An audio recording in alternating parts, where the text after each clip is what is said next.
Chapter 10. The Princess's King Papa. The weather continued fine for weeks, and the little princess went out every day. So long a period of fine weather had indeed never been known upon that mountain. The only uncomfortable thing was that her nurse was so nervous and particular about being in before the sun was down, that often she would take to her heels when nothing worse than a fleecy cloud crossing the sun threw a shadow on the hillside, and many an evening they were home a full hour before the sunlight had left the weathercock on the stables. If it had not been for such odd behaviour, Irene would by this time have almost forgotten the goblins. She never forgot Curdie, but him she remembered for his own sake, and indeed would have remembered him if only because a princess never forgets her debts until they are paid. One splendid sunshiny day, about an hour after noon, Irene, who was playing on a lawn in the garden, heard the distant blast of a bugle.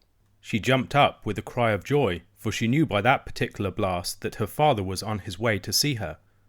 This part of the garden lay on the slope of the hill and allowed a full view of the country below. So she shaded her eyes with her hand and looked far away to catch the first glimpse of shining armour. In a few moments a little troop came glittering round the shoulder of a hill. Spears and helmets were sparkling and gleaming, banners were flying, horses prancing, and again came the bugle blast, which was to her like the voice of her father calling across the distance, "Irene, I'm coming." On and on they came, until she could clearly distinguish the king. He rode a white horse and was taller than any of the men with him. He wore a narrow circle of gold set with jewels around his helmet, and as he came still nearer, Irene could discern the flashing of the stones in the sun. It was a long time since he had been to see her, and her little heart beat faster and faster as the shining troop approached, for she loved her King Papa very dearly, and was nowhere so happy as in his arms. When they reached a certain point, after which she could see them no more from the garden, she ran to the gate, and there stood till up they came, clanging and stamping, with one more bright bugle blast, which said, "Irene, I am come." By this time the people of the house were all gathered at the gate, but Irene stood alone in front of them. When the horseman pulled up, she ran to the side of the white horse and held up her arms. The king stopped and took her hands. In an instant she was on the saddle and clasped in his great strong arms. I wish I could describe the king so that you could see him in your mind. He had gentle blue eyes, but a nose that made him look like an eagle. A long dark beard, streaked with silvery lines, flowed from his mouth almost to his waist, and as Irene sat on the saddle and hid her glad face upon his bosom, it mingled with the golden hair which her mother had given her, and the two together were like a cloud with streaks of the sun woven through it. After he had held her to his heart for a minute, he spoke to his white horse, and the great beautiful creature, which had been prancing so proudly a little while before, walked as gently as a lady, for he knew he had a little lady on his back, through the gate and up to the door of the house. Then the king set her on the ground, and, dismounting, took her hand and walked with her into the great hall, which was hardly ever entered except when he came to see his little princess. There he sat down with two of his counsellors who had accompanied him, to have some refreshment, and Irene sat on his right hand and drank her milk out of a wooden bowl curiously carved. After the king had eaten and drunk, he turned to the princess and said, stroking her hair, "Now, my child, what shall we do next?" This was the question he almost always put to her first after their meal together, and Irene had been waiting for it with some impatience, for now, she thought, she should be able to settle a question which constantly perplexed her. "I should like you to take me to see my great old grandmother." The king looked grave and said, "What does my little daughter mean?" "I mean the Queen Irene that lives up in the tower, the very old lady, you know, with the long hair of silver." The king only gazed at his little princess with a look which she could not understand. "She's got her crown in her bedroom," she went on, "but I've not been in there yet. You know she's there, don't you?"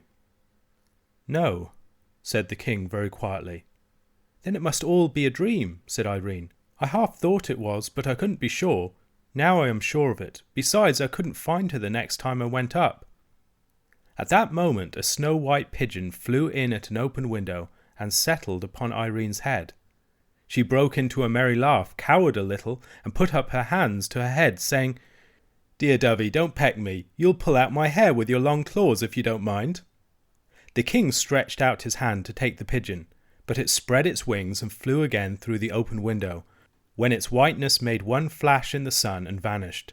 The king laid his hand on his princess's head, held it back a little, gazed in her face, smiled half a smile, and sighed half a sigh. "Come, my child, we'll have a walk in the garden together," he said.